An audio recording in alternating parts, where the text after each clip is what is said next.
Galatians 2. Then after 14 years I went up again to Jerusalem with Barnabas, taking Titus along with me.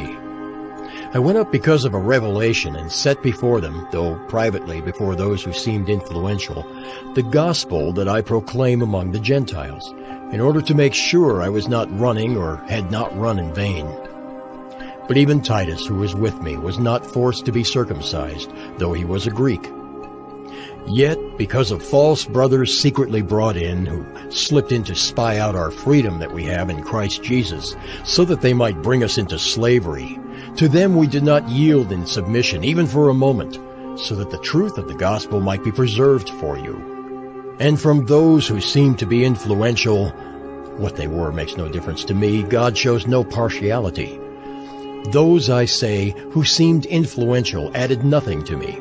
On the contrary, when they saw that I had been entrusted with the gospel to the uncircumcised, just as Peter had been entrusted with the gospel to the circumcised, for he who worked through Peter for his apostolic ministry to the circumcised, worked also through me for mine to the Gentiles.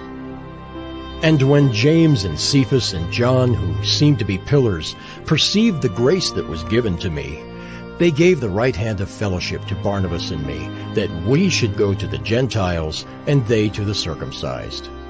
Only they asked us to remember the poor, the very thing I was eager to do. But when Cephas came to Antioch, I opposed him to his face, because he stood condemned. For before certain men came from James, he was eating with the Gentiles. But when they came, he drew back and separated himself, fearing the circumcision party. And the rest of the Jews acted hypocritically along with him, so that even Barnabas was led astray by their hypocrisy.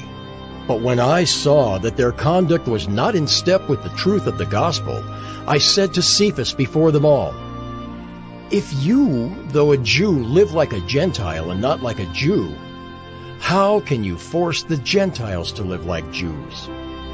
We ourselves are Jews by birth and not Gentile sinners. Yet we know that a person is not justified by works of the law, but through faith in Jesus Christ. So we also have believed in Christ Jesus, in order to be justified by faith in Christ and not by works of the law, because by works of the law no one will be justified. But if, in our endeavor to be justified in Christ, we too were found to be sinners, is Christ then a servant of sin? Certainly not. For if I rebuild what I tore down, I prove myself to be a transgressor.